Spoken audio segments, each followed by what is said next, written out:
Hello, Studio 108 Seekers and Sages. I'm sitting down here with the lovely Leah Rachelle, and we are wanting to chit chat about blood sugar stabilization. And two reasons. One, for the truth of the health of it, but also because personally, I would like to get some fresh information. Information for me is really motivating, and I would like to have a conversation today so that I personally can kind of shift and prepare myself for the coming spring and just wanting to feel really good as the weather changes. And I want to be like sleeping well and full of energy. And I know, and not going through the highs and lows throughout the day, because it's 100%. So intrinsically related to how you feel. Yeah, and emotionally how I feel. Like yeah. I don't want to be grumpy and irritable. I don't want to be, agitated and a little, too jazzed up. So we're sitting down to talk about this because it seems to be like a keystone aspect. When you're looking at overall health, when people care about weight loss. So when I was researching for this, it's so interesting, but they've done studies where they will put people on the same diet calorically, but then one group will be focused on balancing blood sugar and the other one won't, and that group will lose more weight. So even if you're just kind of in it for the weight loss or the vanity, balancing, it's not just calories in, calories out, how your blood sugar is balanced. 100%. And part of that is that it reduces cravings. You are able to maintain longer periods of time between meals. You're able to think about food less. But yes. I don't know, I feel like everybody kind of knows what that, like it's like a 2-year-old meltdown. Like if I had lots of meltdowns as a kid, do you think I had problems with? You absolutely did, and I knew. Like I knew. Stabilizing blood sugar. 100%, and I knew when the crabbies came and the whining came to like hand you a cracker. Which probably wasn't the best option depending on what was in the cracker. It was a really good mom option, but I mean, well, so 100%. But like back up, because I feel like there's a lot of conversation, and there will be in the spring. Spring's coming, so all of the diet marketing material is going to be in the foreground again. And we're not really talking about diet. We're talking about healthy, well-being lifestyle. So like we're not talking about necessarily like eat this, don't eat that. That's not the conversation. But I think that's why focusing on blood sugar stabilization I really like, because it's not about calories. It's really about nourishing yourself. Yes. And that's why I think it's a really accessible and safe conversation to have. Yeah, and I like what you just said. Those were the words that I would have loved to have been able to pull out of my own brain, but like that, those were perfect. Nourishing yourselves. Like how can we nourish ourselves? How could I as a mother have nourished you better? Well, in your defense, in your defense, in like the 80s and 90s, right, it was the whole like 6 meals a day, and they were like, oh, that will stabilize your blood sugar, but really what they were doing is more just preventing that sort of like hypoglycemic crash, right? Because you would eat something that was starchy and carby, and then a few hours later you would eat something else that was starchy and carby. So all you were really doing is kind of mitigating the crash. But what we're looking to do is prevent the big spike. So historically, there's been some misunderstanding, and you have some new information. Totally, but then if you I will say this, you don't have to like say anything in my defense, because I will tell you flat out, I just wanted you to shut up. So I gave you a cracker. I think I think neither of us growing up were taught how to manage our blood sugar. Well, we didn't have the intelligence. You know better, you do better. So that's what we're doing. We want to know better, and we want you to know But better. It is kind of interesting because like, so when I said like 80s and 90s, they didn't get it quite right. But a lot of the things, remember the hair? A lot of the things that, are coming back to the forefront now, and the things that they talk about are super beneficial with managing blood sugar are kind of like really intuitive, normal things. Like one of the things that I was maybe going to talk about today is how the order in which you eat food has an impact on your blood sugar levels. So I'm sure people listening have seen those like levels. They're continual glucose monitors that you can stick on your arm, and it will monitor your blood sugar, your blood glucose throughout the day. So one of the things that mitigates sort of that big reach in blood sugar with the then subsequent fall is starting your meal. So prior to eating, you know, like the starchy, carby part of your meal, is having a green starter. And by green starter, it's like leafy greens or just like like a vegetable starter that's high in fiber. Because what the fiber does, it sort of coats your upper intestines, and then everything that you eat on top of that, if you eat then starches on top of that, it's not going to have as much of a spike because there's kind of some already like fiber coating in there. So does that not, like, so many cultures already start with that? Yeah, 100%. Like you order your salad first. Sure. And you eat your salad before your meal. So really, if you kind of want to hack your meals to be super blood sugar efficient, you would eat your green starter first, so non-starchy vegetables. Then you would eat your protein, your fat, and then you would do your starchy, sugary, whatever after that. So you'd eat your pasta last. You'd eat your pasta last, and they've done studies, and a lot of it is just, you know, people's personal, like they'll kind of show what their personal glucose monitor looks like. And what's really important to note also is that everyone's different and that bioindividuality is a thing. And plenty of people can eat an apple on an empty stomach and it will not have, you know, a huge impact on their blood glucose level, but a lot of people don't feel good doing that. I don't feel good doing that. So, you know, everyone's going to be different. Well, and I think that that's really key overall. And when you talk about blood sugar, it's one of the nice things about it is that if you're attentive, if you're a good noticer, if you take your practice off your mat and are really noticing how you feel, how you're thinking, what your, you know, inner energy vibe is like, you can kind of feel like when you say, I don't like that to have an apple on an empty stomach, it's because you've noticed what you feel like after that. No one has to really tell you. Sure, but sometimes it does take someone else sort of validating your internal experience for then you to be able to validate it for yourself. Gotcha. For example, because I've always kind of intuitively felt like if I don't sleep well, and I have caffeine the next day, it never makes me feel good, right?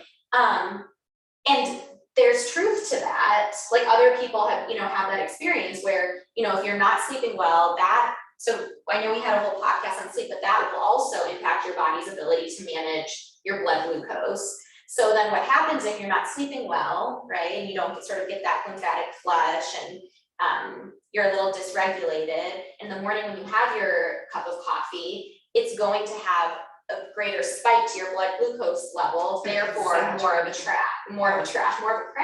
Yeah. And that's what I've always noticed happen to me. So I always was like, how do those people do it who like don't sleep a lot and then just drink Red Bulls? They must just feel crummy all the time. I don't know. Or their bodies are just, you know, again, kind of better able to handle that. But yeah.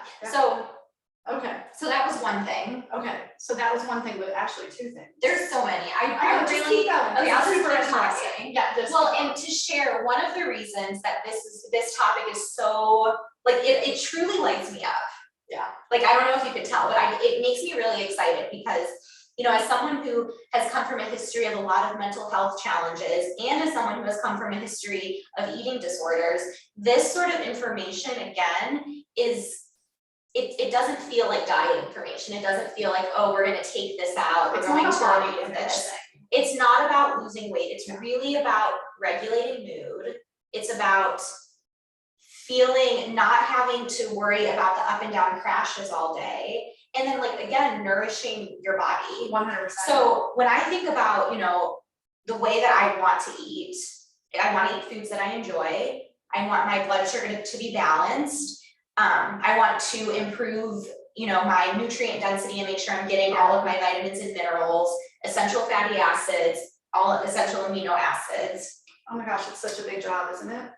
Well, but it's like, wow, like how cool that by, you know, increasing the diversity of plants that I'm going to be eating, that will then help my microbiome, you know, be healthier, right? Yeah. Like how cool that we're able to nourish our bodies in this way, and that we really get to, you know, play with food. And it's not just something to kind of, like, it should make us feel good now and later. 100%. Right? Right. So our bodies want to maintain homeostasis. Okay. So that's We got that going for us. Our bodies want that. So what happens when you eat something, right, that is high in starches and carbohydrates, it will spike your blood glucose level, right? So then your body releases insulin to kind of take that down, and that's what then causes the crash. Okay. So just kind of knowing sort of the So, background behind the this. courtyard has amazing French fries. You eat those. But what you could do to mitigate the French fries is, we'll talk about apple cider vinegar because there's some really interesting science about that, but you could have a green starter salad. Okay. Then you could have, like a grass-fed burger with some, I don't know. Avocado on it. Some avocado on it. That would be really good. Right? And then you have your French fries. And then you're kind of pacing your appetite because you don't accidentally eat Sure. 6 bajillion French fries. But I have to tell you, enjoy them. I don't know. 100%, but I have to tell you, like for me, it's not so realistic for me to have like a 3-course meal every night. So I feel like you're trying, I was gonna say something about the fact that I just grab those French fries in my and car. warm them first. Yeah, But I'm in my saying, car, but I see your point. Even if you eat everything together, even if you put your French fries on top of a green salad and add your hard-boiled egg, you can kind of like make it a Cobb salad and like add some fries with some like roasted asparagus, some healthy fat from the avocado, maybe a little bit of dressing with olive oil, 2 parts olive oil, 1 part apple cider vinegar, which has huge, and I'll talk about the vinegar story. All of that is going to kind of decrease the spike. And I think too, what you're coming to when you talk about it this way is that we're not in a mindset of deprivation. It's not a mindset of deprivation. It's a mindset of organization. Sure. Yeah. And I'm in that, so I know you're in an older age cohort, just to state the obvious. Yeah, true.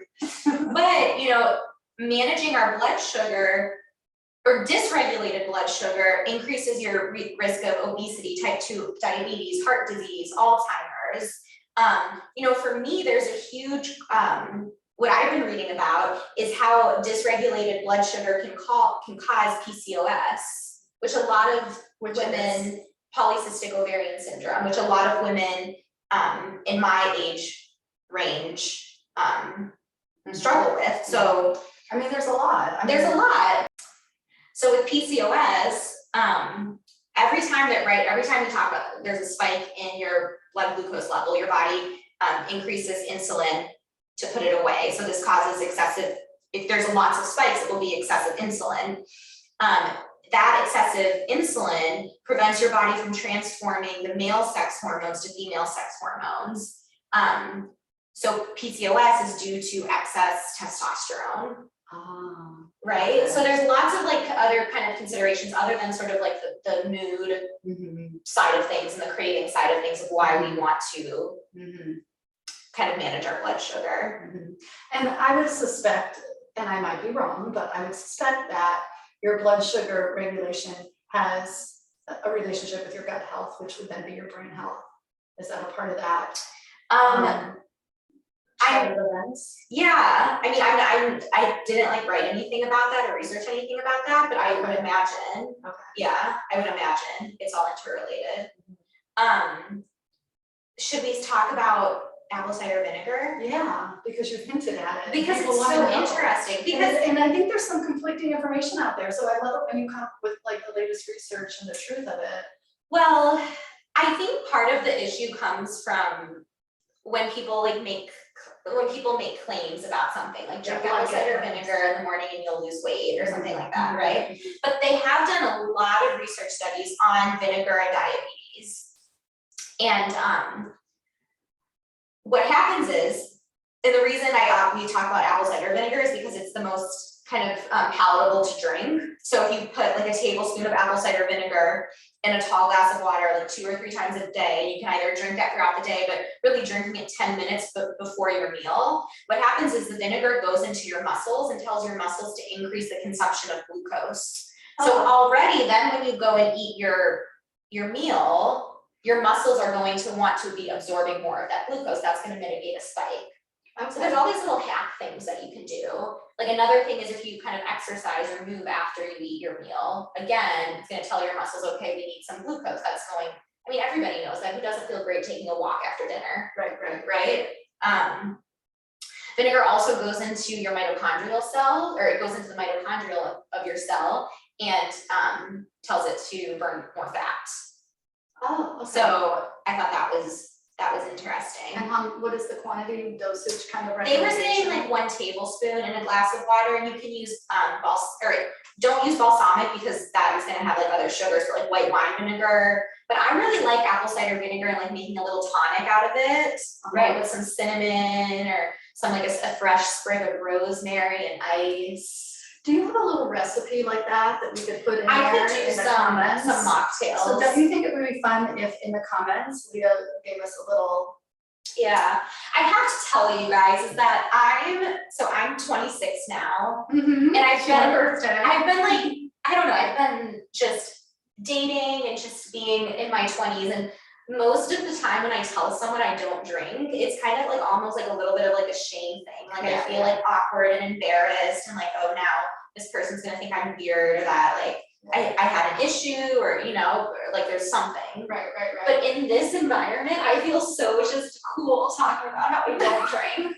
Because the truth is that like my soul loves the fact that I don't drink. Right. And I can like express that in the safe environment of the Studio 108 walls, is that I think it's actually like a really cool thing about me. It is a really cool thing about you, and it allows you to be curious about things like apple cider vinegar tonics, which we are really excited to explore. Oh my gosh, I saw this tonic that this girl made, and this was just more of a mocktail. I don't think it had vinegar in it, and I also think it had, this will kind of be a good little segue into our fruit conversation because fruit's interesting. But she made this mocktail that had like crushed up strawberries, and then she used aquafaba, which is the liquid part of like a can of chickpeas, and she shook it, and it made this like frothy, foamy thing.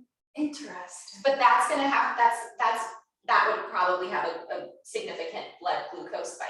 Right, because it had the fruit in it. Yeah, so should we talk what's so interesting about fruit? Okay, so we're nailing it down that we are going to have in the comments of the podcast and the YouTube video, I can do a mocktail recipe. a simple little mocktail recipe that would be your mocktail while you're getting your dinner ready, so that you could sip at something that has your apple cider vinegar in it while you're preparing your meal, and your little muscle cells and your mitochondria in your cells are all happy and ready to welcome your dinner, and you can support blood sugar regulation. Okay, now about fruit.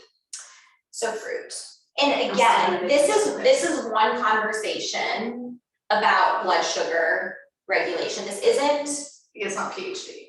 well, and it's not, this conversation it's not about Ayurveda, who says to eat fruit on an empty stomach. It's not about like raw vegans. It's not about, right? It's just about blood sugar. So from this perspective, fruit on an empty stomach is probably not the ideal. Gotcha. So, you know, having the best fruit really for this topic would be something like berries and strawberries, things that are gonna have, they're super high in rich in antioxidants and phytonutrients, and super rich in fiber, right? But not as high, they're not gonna have as much of a blood glucose spike. So eating your fruit with a handful of nuts, because that's the other thing, we want our food to have, we want our meals to be carbohydrate, fat, protein, you wanna have a green, like you want them to be well balanced, well-rounded. So adding, you know, a handful of nuts to your fruit, hard-boiled eggs, you get some protein, right? So kind of adding those, but then, because I love smoothies. And what's interesting is that, you know, so fruit in and of itself, right, is perfect because it's packed with fiber, right? Right. So if you take a carrot, for example, or let's say if you take a strawberry and you eat it just raw, it's going to have less of a impact on your blood sugar than if you were to blend it 100%. So when you blend fruit, or when you blend really any sort of like fruit or vegetable, you're pulverizing the little fiber particles. You're really not getting much of a fiber benefit at all. Gotcha. Which is fine if your smoothie is, let's say your smoothie is greens. It has a handful of greens, some cauliflower, some chia flax, maybe some avocado, some protein powder, and maybe you're doing a handful of berries. You're not going to get huge fiber benefits from the fruit and the cauliflower. However, there's still a lot of vitamins and minerals, right? Right. So as long as you're keeping that fruit in your smoothie to like between like a quarter cup to a half cup, right, and you're keeping the fruit kind of low. Right. I love making smoothie bowls. Yeah, So because let me interrupt for just a quick second, because I know what you're talking about. Like, you're not a big fan of like a smoothie that is strawberries and blueberries and pineapples and mangoes. correct. Right, that it's like all fruit like that. It's good, and that's just like a lot of sugar, big spike.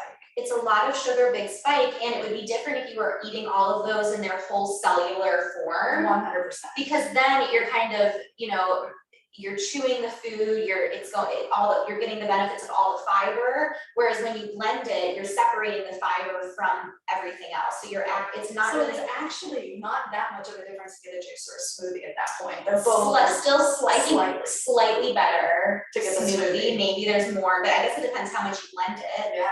But when we talk about juices, like drinking a vegetable juice that's full of kale and spinach and cucumber and celery and ginger, that's great. You're not going to get fiber from it, but it's going to be super high in minerals and right. And these, like, again, it's not good or bad. 100%. So with a lot of the conversation around blood glucose, we're talking about slowing down our digestion. With this is like a juice digests super quickly. Doesn't mean it's good or bad, but because you're still getting, it's basically like drinking water with a bunch of vitamins in it, Right. So if you were to add fruit to that though, now you're also giving yourself a glucose. Quite a bit of sugar. It's kind of like drinking, it's a soda. Yeah. I don't know. It's I not feel like drinking soda, but yeah, in terms of a blood sugar in hit, terms it's of a gonna blood give you sugar hit, like, correct. Right. So smoothies are probably not the best if your focus is on optimizing fiber intake, but like again, they can be super nutritious. So Yeah, they can give you a lot. They can give you a lot. Like you could do, a chocolate, like you could put clean protein powder, frozen cauliflower. If you really want to get kind of specific and you have some like IBS digestive stuff, it might be beneficial to steam your cauliflower first and then freeze it. A little bit easier to digest just because it's a cruciferous vegetable. Add a handful of greens. I mean, gosh, add you some, should be like cooking for me. Add some chia. You can do like olive oil, do like chocolate olive oil smoothie. Like there's just a million. Why are you cooking for me? I know, it's so fun. I know. So then you want to talk about something else? You want to talk? And I think this is just a podcast about me. Okay. And the things that I want to talk about. But this is interesting too, because we talked a little bit about how blending, right, changes the structure of the food, as does cooking. Right. So I posted something on my Instagram from this girl, Glucose Goddess, and a lot of like the apple cider vinegar's information and stuff I got from her. But so if anyone wants to check her out on Instagram, but she talks about sort of how we can cook food to change the impact that it's going to have on our blood glucose level. So if you take a sweet potato, okay, and you cook the sweet potato and you eat it hot, you're going to get a certain spike in your blood glucose. If you cook the sweet potato and then let it cool down, some of the starch in that turns into resistant starch, which is essentially just fiber. So if you cook the sweet potato, let it cool down, and then eat it cold or else reheat it, it's going to have a lower starch content that would non-resistant starch content. So it's going to have less of a blood sugar impact. Really? Yes. That's fascinating. So something that I have been liking to do, because I'm the type of person that,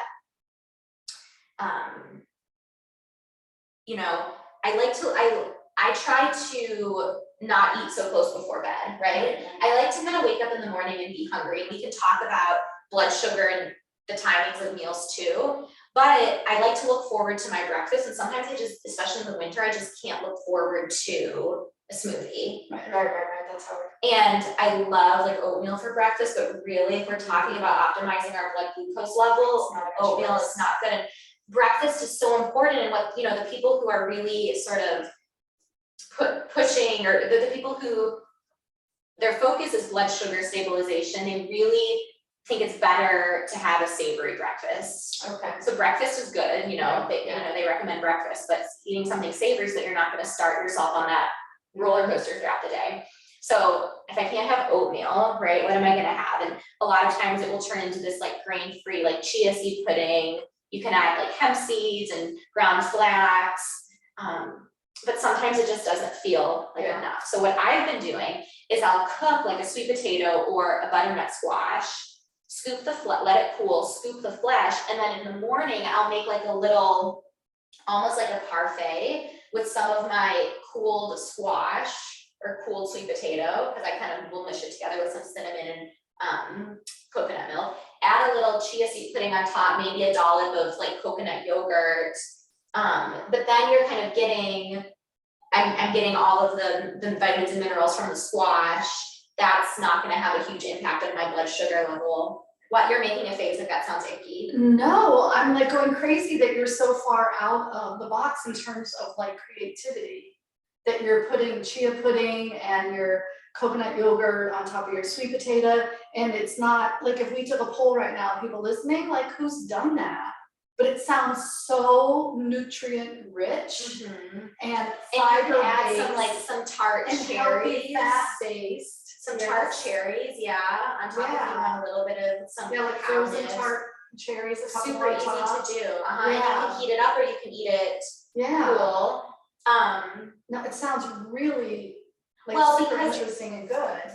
Right, and again, like you're still starting, is that gonna be as good as a smoothie that has all the greens in it? Probably not. Like you're still eating a starch, it's still a starch. Okay. However, for me, you know, all of this is on a spectrum. Right. So I'm optimizing my starch as best I can by cooking it up ahead of time and letting it cool. I'm optimizing it as best I can by maybe having a tall glass of water with ACV beforehand. Apple cider vinegar. I'm optimizing it the best I can by adding all the healthy fats, by making sure there's protein. I'll add some protein into the chia seed pudding. Do you want and to say mix what it kind of together. protein powder you use? I use collagen protein. Oh, There's blue, what's the blue?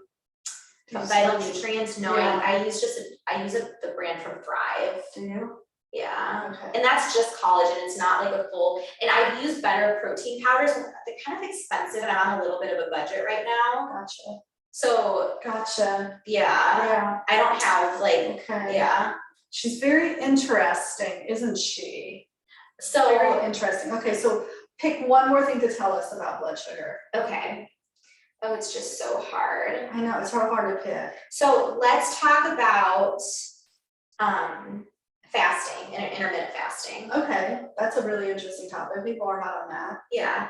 So, you know, fasting is great. I would never, but I'm so like, it feels so wrong to ever recommend it for someone because everyone's so different. Like if someone's pregnant, if someone's breastfeeding, if someone has a history of eating disorders, which like a lot of us do. I just feel like a lot of people, and maybe not eating disorder, but that's clinically diagnosed, but you know, just some relationships. Yeah.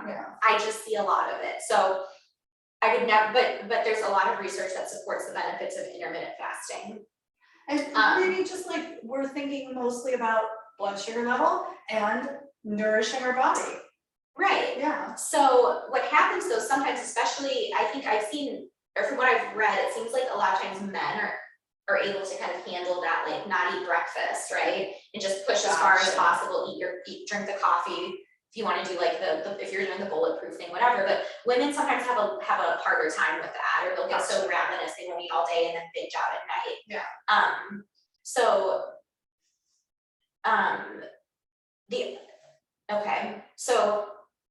there's also, well, I can't remember like why I brought this up. Oh, so the importance of eating breakfast. If you love your intermittent fasting and you love having your non-eating window be like 8 p.m. to noon the next day or whatever it is, and that works for you, you know, great. But I've been really playing with, and this is kind of very different from how I grew up and how a lot of people, or what a lot of people can do given the fact they have kids and families and blah, blah, blah.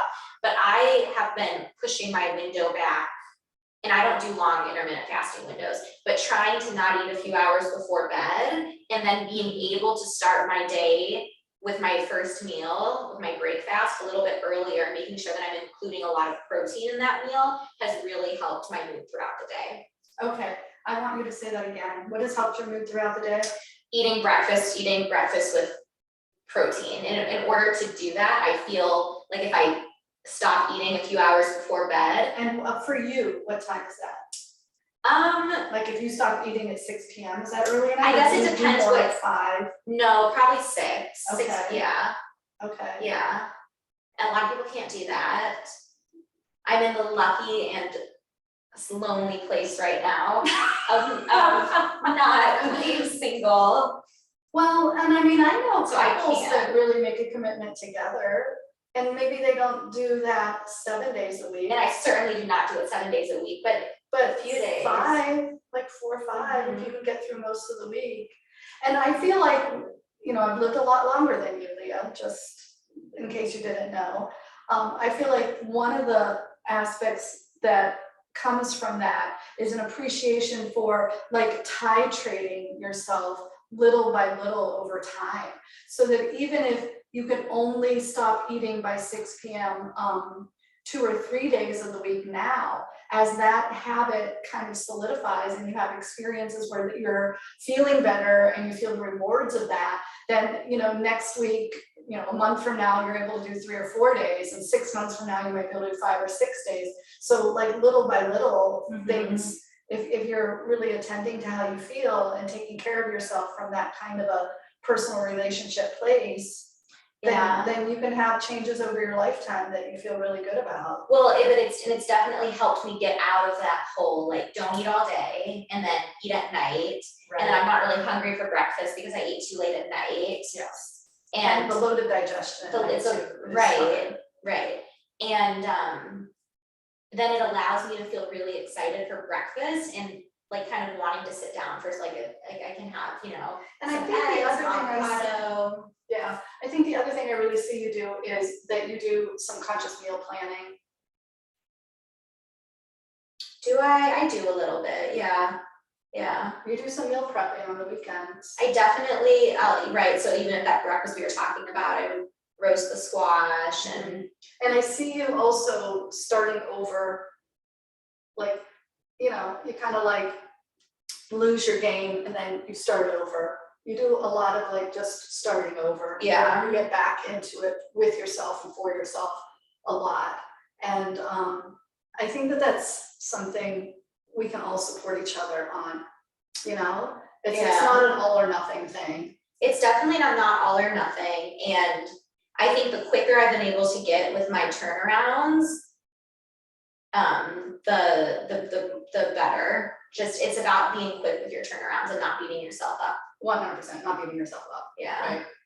Yeah. Because all that does is really perpetuate it, and it's not nourishing. Doesn't feel good. It doesn't feel good. Yeah. And it takes 1 day and makes it 2 days or 3 days. Or 3 days. Yeah. And you know, with so much compassion, because it's really hard once your body kind of gets on that blood sugar peak and valley to come off of it. Yeah. And not to mention that a lot of the things that we kind of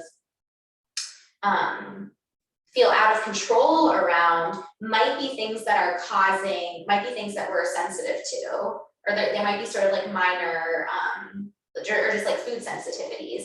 Like I swear corn does something to my brain. Corn products. Yeah. You know, like, and you know, whether that be because most corn is grown with Roundup, and even if it's organic, it's like impossible to find, you know, like non-GMO, right, clean corn. Most of the time it's been processed anyways, it's not even really a vegetable, it's so much more, right, of a grain, it's a grain. And we've eaten so much of it throughout our lives, right? So, but when there's sort of that sensitivity, if it manifests as I feel like it does for me, with just feeling like there's something wrong with my brain, or like it's triggering something in my brain, then it's really hard to kind of hold your scene to get back on track. Yeah. So with a lot of compassion, that sometimes the foods that we eat can be affecting ourselves in ways that it's kind of really unseen. Yeah. Okay. I think that's good for today. Yeah. Do you feel like that's a good stopping spot? Yeah, I feel like I just kind of talked, because there was so much information I wanted to share, and I knew that you weren't going to ask me the right questions for me to share my information. No, but I do feel like I learned some new things. So are you going to try the apple cider vinegar? I am going to try the apple cider vinegar. I am. And I am going to have you back for another conversation, and I am going to keep this in mind when people are having conversations and asking questions, because you're a wealth of information, and I know you've got some, services here for people and ways that people can approach you around their own individual personal questions. Yeah, we are doing health coaching, but I haven't gotten the packages up yet. Okay. So we have to talk about that and what that's going to look like. We will. We'll nail that down. But in the meantime, take advantage of the fact that we don't, and reach out to Leah Rachelle. Yeah, she's here all the time. I am. I know. I'll be in Detroit this weekend for more Pilates training. That's super good, because the I know. Pilates is really good. I'm so excited. I've got 2 more weekends, and then I get to do my tests. Yeah. And then I will be STOT certified in reformer and mat. And I feel like it's just been a long time coming. It is. I mean, STOT's a very rigorous program. It's a very rigorous program. Well, and this is like, if I pass on the first time, there's some, like, I feel like I'm gonna have to like actually sit my tushy down and study. Yeah.